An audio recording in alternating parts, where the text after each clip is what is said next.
জল ভরা মেঘ ওই দু চোখে দেখতে আমি পেয়েছি, একলা মনে নির্জনেতে তোমার ছবি এঁকেছি। নাম রেখেছি বনলতা যখন দেখেছি, হয়তো বা সেই ক্ষণেই তোমায় ভালোবেসেছি।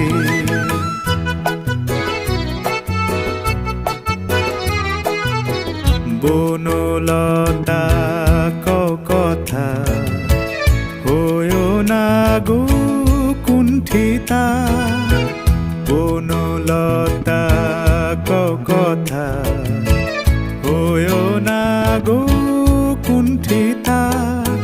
একটি কথাই শুনবো বলে তাই তো কাছে এসেছি, বলবে কি গো আমিও তো তোমায় ভালোবেসেছি। একটি কথাই শুনবো বলে তাই তো কাছে এসেছি,